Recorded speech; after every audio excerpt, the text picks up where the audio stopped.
ओम शांति।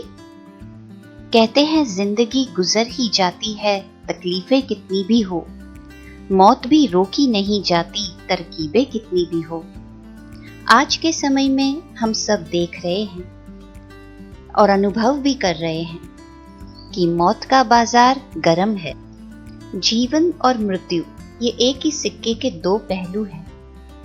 जीवन के बारे में तो हम बहुत अच्छी अच्छी बातें सुनते रहते हैं, परंतु आज हम मौत के विषय में बात करते हैं। कहा जाता है चंद सांसें जो उड़ा ले जाएगी, इससे ज्यादा मौत मेरा क्या ले जाएगी। सुना है जीवन में सबसे बड़ा भय मृत्यु का होता है, लेकिन स्वयं की मृत्यु से भी बड़ा भय जो दिल के करीब होते हैं उनकी मृत्यु का होता है। ये जानते हुए भी कि हर एक आत्मा ऋणानुबंध अनुसार जन्म लेती है और उसका कर्तव्य पूरा होते ही शरीर के संबंधों को छोड़ विदाई लेती है। देह के बंधन से मुक्त होने वाली आत्मा अजर अमर अविनाशी होने के कारण उसका रुदन करने से आत्मा को शांति नहीं मिलती, क्योंकि हमारे रुदन और दुख के प्रकंपन उस आत्मा को भी अशांत और दुखी बनाते हैं। इसलिए उस स्नेही आत्मा की शांति अर्थ परम पिता परमात्मा की स्मृति में रह उस आत्मा को शांति प्रदान करें। एक बार एक छोटी सी बच्ची गंभीर बीमारी के कारण अपने पिता को छोड़ चल बसी। पिता को उसका बहुत दिल पर गहरा सदमा पहुंचा। वह दिन रात बस उस बच्ची की यादों में रोते रहते, आंसू बहाते रहते। एक रात पिता ने सपना देखा कि भगवान के पास बहुत सारे बच्चे लाइन में खड़े थे और सभी के पास एक कैंडल थी जो जल रही थी। अब इस लाइन में वो अपनी बच्ची को ढूंढने लगे। अचानक पिता की नज़र अपनी बच्ची पर पड़ी तो देखा उस बच्ची के हाथ में भी कैंडल तो थी, परंतु बुझी हुई थी और उस बच्ची के आंखों में भी आंसू थे। पिता ने अपनी बच्ची से पूछा कि सबकी कैंडल जल रही है, तुम्हारी क्यों बुझी हुई है?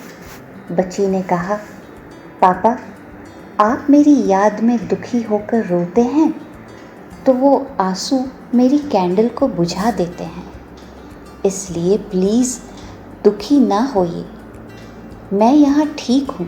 बस उस दिन से लेकर पिता ने कभी आंसू नहीं बहाए। तो जो हम गत आत्मा के लिए सोचते हैं, फील करते हैं, वो प्रकंपन उन्हें भी पहुँचते हैं। इसलिए हमारा पहला कर्तव्य यही है कि जाने वाली आत्मा को हम शांति का सहयोग दें। कहते हैं मौत और ग्राहक का कोई समय नहीं होता। मृत्यु ये एक अद्भुत घटना है जिसमें आत्मा कर्म संस्कार लेकर जाती है। सवाल उठता है मृत्यु आखिर क्या है? ये एक बड़ा रहस्य है। इस विषय पर अनेक मान्यताएं हैं। सामान्य रीति जब आत्मा शरीर से निकल जाती है तो लोग उसे मृत्यु कहते हैं, परंतु मृत्यु तो एक जीवन का अंत और दूसरे जीवन का आरंभ है। ये एक परिचारिका है जो पुराने वस्त्र बदलकर मानव को नए वस्त्र पहनाता है। उसे चीर निद्रा भी कहा जाता है। जिस प्रकार फल पककर गिरता है, फिर उस बीज से नए वृक्ष की शुरुआत होती है, ऐसे ही यहाँ नए जीवन की शुरुआत होती है। इसलिए किसी कवि ने क्या खूब कहा है, जाता नहीं है कोई दुनिया से दूर चल के, मिलते सभी यहाँ पर कपड़े बदल बदल के। देखा जाए तो जीवन में मोह माया ममता स्नेह आसक्ति ही मृत्यु के भय का कारण बनती है। वह आसक्ति अगर छूट जाए तो भय ही ना रहे। कवि अनिल जोशी ने कहा है, मेरी डाली पर पत्ते ही नहीं, मुझे पतझड़ का डर न दिखाओ। पतझड़ तो आएगी, डाली पर पत्तों का आना जाना ही ना रहे तो डर काहे का होगा। परंतु हम सभी तो जन्म मरण के चक्कर में आने वाले सांसारिक मनुष्य हैं, तो भी मृत्यु को पहचानना ज़रूरी है। और मृत्यु को पहचानना माना ही जीवन को पहचानना है। तो जीवन क्या है?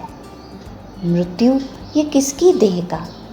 क्या आत्मा मरती है? आत्मा क्या है? मृत्यु के बाद आत्मा की गति क्या है? क्या पुनर्जन्म है? पाप पुण्य से मृत्यु की गति बदली जा सकती है? क्या सत्कर्म मृत्यु को सुंदर बनाते हैं? ये सभी गहन विषय है जिसकी चर्चा हम दूसरे पार्ट में करेंगे। तब तक के लिए ओम शांति।